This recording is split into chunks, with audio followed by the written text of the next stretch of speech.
පිනාට තව කෑල්ලක් තිබුණා ඒකේ නම අම්බලමේ පින අර වළංකතක් ගෙනාපු එක. හරිනෝ අම්බලමේ පිනා කිව්වත් වගේ ඒක වළංකත බින්නා. අපේ අපොත්තේකට චඩි බෑ මඩුවලිගේ. හරි. එතකොට දැන් 6 දික් වෙලා තියෙන්නේ අම්බලමේ පිනාගේද? ආන්න හරි අම්බලමේ පිනා. හිතට දෙන්නේ පොඩි හාමුදුරුවනේ.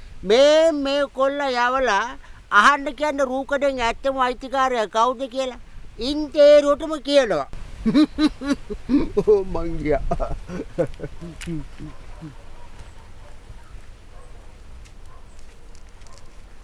හිම් බබා සීය ඇවිල්ලා අපිට පිනෝකියෝගේ කතන්දරයකුත් කියලා දීලා අම්බලමේ පිනා ගැනත් කියලා දීලා ආන්න යනවා. ඔය කොහෙද යන්නේ? හිම් බබා සීය කියපු නිසා මං යනවා. බැරි වෙලාවක උගඩේට පනාවොත් ඔය යන විදිහට නම් රූකඩේට පණ එයි වගේ.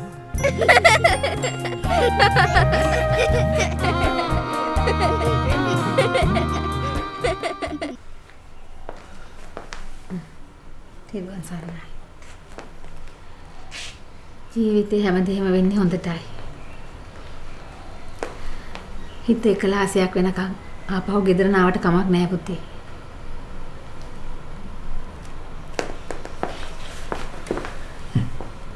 තිරුවන් සරණයි. පුතේ අද ගියාට හෙට ආපහු එන්න හිතුණු දෙපාරක් නොහිතෙන්න. ජීවිතය කියන්නේ වැරදි වලට සමාව දීම. ගෙවන්න තියෙන ජීවිතේ ඉතුරු ටික සතුටින් ගත කිරීම. තිලුම් ගමේ හිටියාම ප්‍රශ්න වැඩි. ඒක නිසා ඔයා ගමේ හිටිය ඇති. මම එච්චර ලොකෝට හිතන්නේ නැහැ අම්මේ.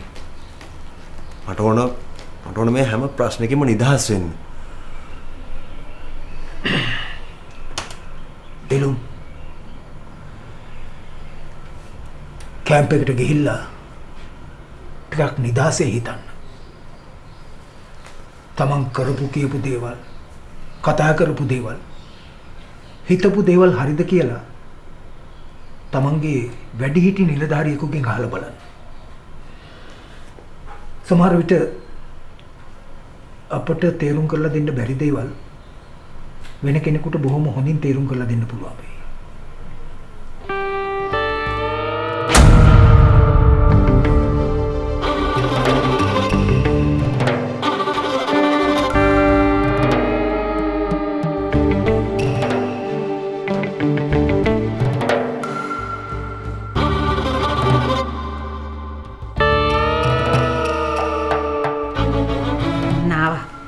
දැන් ඉතින් මේ යන ගමනත් කඩා කප්පල් කරා.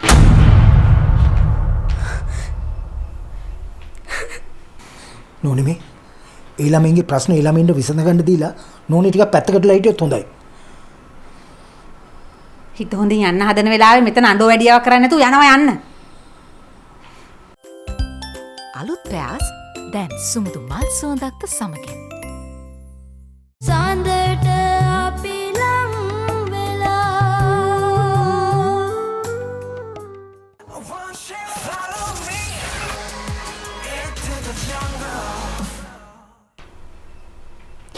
මං යන්නේ. මං ආයි මගේ මහත්තයා ළඟට.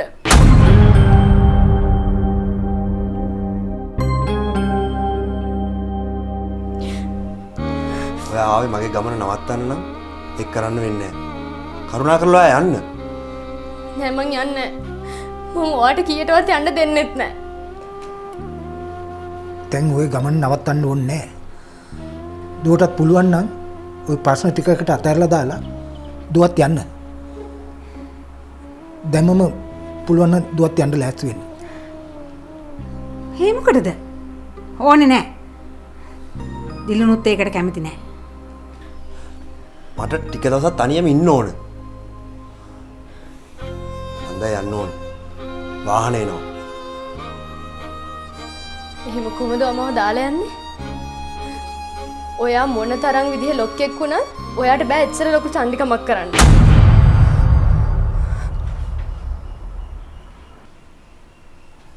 කියන දේ අහලා මට යන්න දෙන්න. මට මේ වෙලාවේ තනියම ඉන්න ඕන. බෑ. මං කීයටවත් ඔයාට යන්න දෙන්නේ නෑ. පිස්සු නැතුව මේ ළමයට යන්න දෙන්න. එන්න දිලු.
අපි කියපු දේ අහපො නැති මහත්තයා අන්තිමට දුව කියපු දේ ඇහුවා.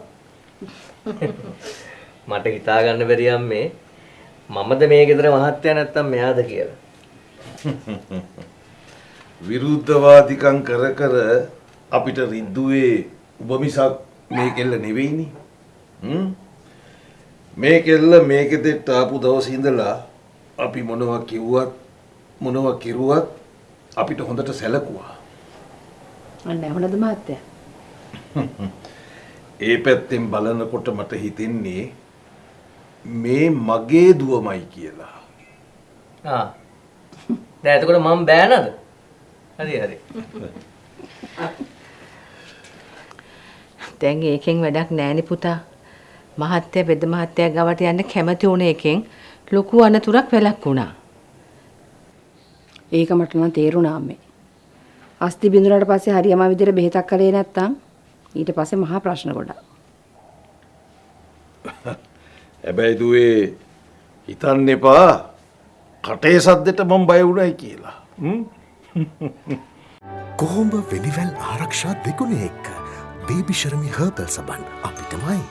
සඳට අපි ලං වෙලා නෑ මං එහෙම හිතන්නේ නෑ. හැබැයි තාත්තත් එකක් මතක තියාගන්න ඕනේ. ඒ මොකද්ද?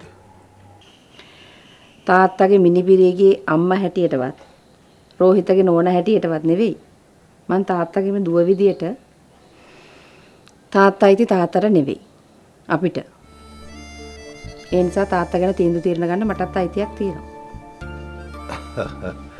හරි ඉතින් දුවටයි ගුංගි කෙල්ලටයි මං ගැන ඕනෑම තීරණයක් ගන්න මං අයිතිය පවරලා තියෙන්නේ.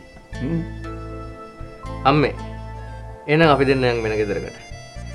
දැන් ඉතින් අපි දෙන්න මේ ගෙදර නිකම් පුස් වෙඩි වෙලානේ තියෙන්නේ. තාත්තා ඒ කාලේ බලාගෙන හිටියේ දුවෙක් හම්බ වෙයි කියලා.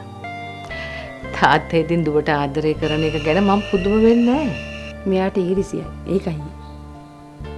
මෙයාට ඊර්ෂ්‍යා වෙන්න දෙයක් නැහැ. ඉස්සර මමයි මහත්තයයි කුමාරි මෙයාට නොකරපු දෙයක් නැහැ. කුමාරි ඉස්සර ජොබ් එකක් කරා. කොහොමද මොනවා කළත් එයා ගන්න හැම පඩියකින්ම මෙයාට හැම දෙයක්ම ගෙනත් දෙනවා. හැබැයි පොඩ්ඩි ඉන්නේ හුඟක් හිතේ අමාරුයි. ඒ මොකද? මහත්තයාට මේ දේ උනේ එයා හින්දායි කියලා එයා හරි දුකින් ඉන්නේ මහත්තයා. එයා නිසා තමයි. මට සිද්ධ වෙච්ච හැම කරදරයක්ම සිද්ධ වුණේ ඕකේ හින්දා. නංගි නොවෙන්න මම මෙලහකට මේ ගෙදරින් ගහලා පන්නලා.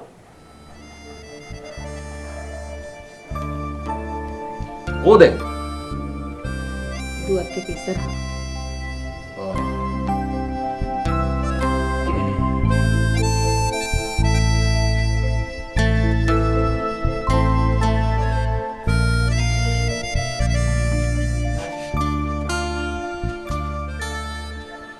තාත්තගේ නිකම් පොඩ්ඩට බනින්න වගේනේ.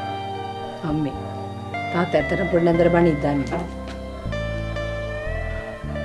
බාණී කියලා තමයි බය.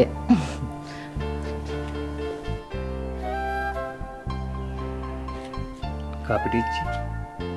කොහොම හරි මම අම්මගෙන තාත්තගෙන යාත් කරලා ඔයා ඒ දෙන්නට ලං වුණානේ. අපේ ඉස්සරහා ඒ දෙන්න හැම පෙන්නුවට ඔයා තරම් ඒ දෙන්නට මාව ලොකු නැහැ කියලා මම දන්නවා රෝහිත. කමන්නේ. හැමෝටම ඔයාව ලොකු වෙන්න ඕනේ නැහැ. මට විතරක් ලොකු වුණාම ඇති. ඔය රිසියාවට මං හරි කැමති රෝහිත. පහුවෙලා හරි මං ගැන ලෝභ හිතනකොට හිතට දැනෙන දේ කියලා ඉවර කරන්න බෑ. ජීවිතේම ලැබුණා වගේ දැනෙන්නේ. ඔයාට මගේ ඇරිච්ච කාලේ රෙන්න අනිත් හැමදේම මම ඔයාට දෙනවා. මගේ හුස්ම තියෙනකන් ආයේ කවදාවත් ඔයාගේ ඇස් වලට කඳුළු දෙන්නේ නැහැ මම.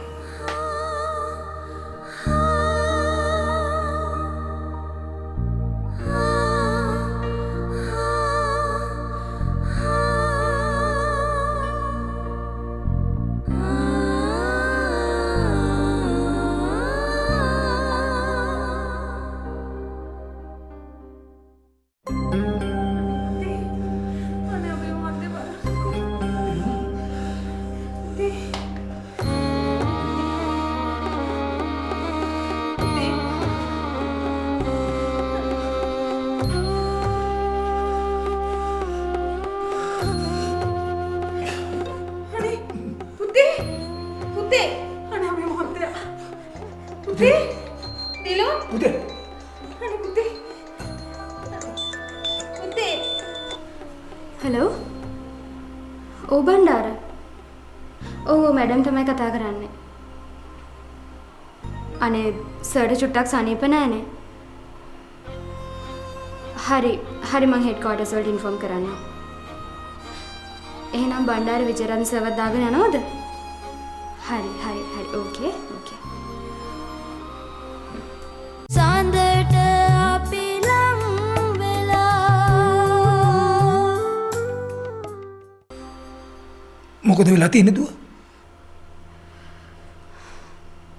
මෙයාට පිටින් මොකක් හරි බලපෑමක් තියෙනවා තාත්තේ. ඔය විකාර කරන්නේ නැතුව අසනීපයක් නම් ස්පිරිතාලට එක්කගෙන යමු.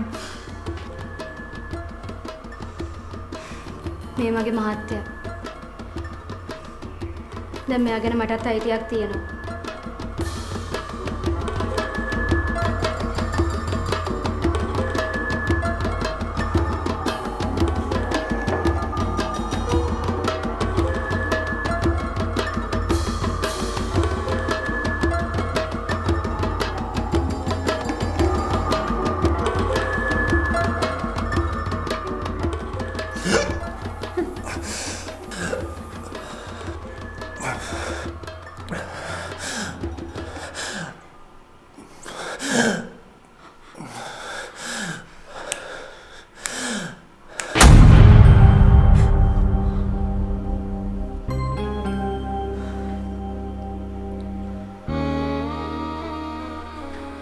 සිද්ධාර්ථ තෛලේ තියෙනවද?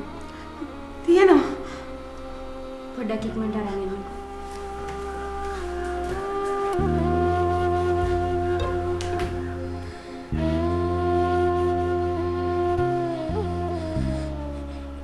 මොකද වෙලා තියෙන්නේ දුව?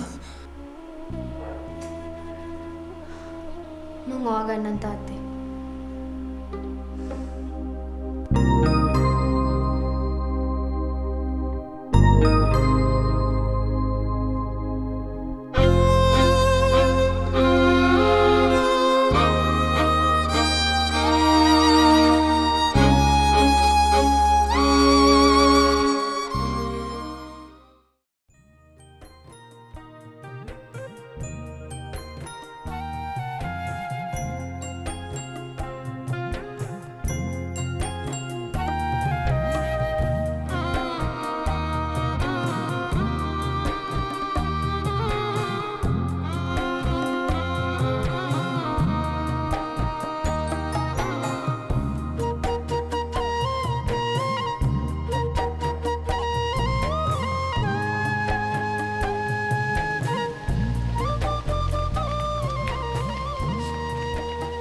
ටීචර්ට ඇත්ත කතාවක් කියන්න යාවි.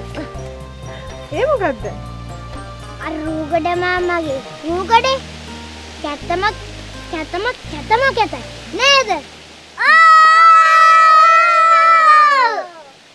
ටීචර්ගේ රූකඩේ හැන්ඩ වැහඳයි. රූකඩ මාමා ළඟ තිබ්බද රූකඩය? අපේක වගේම එකක් තිබ්බා. එයා හිතන් ඉන්නේ එයාගේ තමයි හොඳ මේක කියලා. දැකලා නැතිවට හොඳයි. පෝ! අපි ලස්සන අපේක. මගේ රූකඩේ. හරි. කාගේ වුණත් ඒ රූකඩේ නෑ. ටීචර් මොකුත් කියන්න එපා. දැන් ටීචර් අපිට රූකඩ නටවලම් පෙන්වන්න ඕන. එයාට වඩා ටීචර් බලුවා. සැලෙන්න එපා ටීචර්. අපි ඉන්නවා.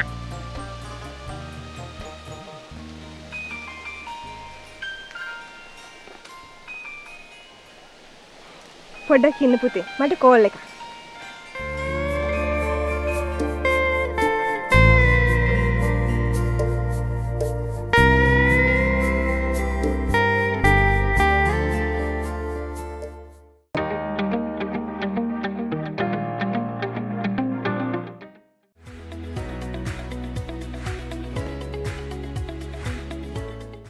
ග්ලෝගාඩ් ෆ්‍රෙෂ් බ්ලාස්ට් එක කට ඇරලා කියන්න.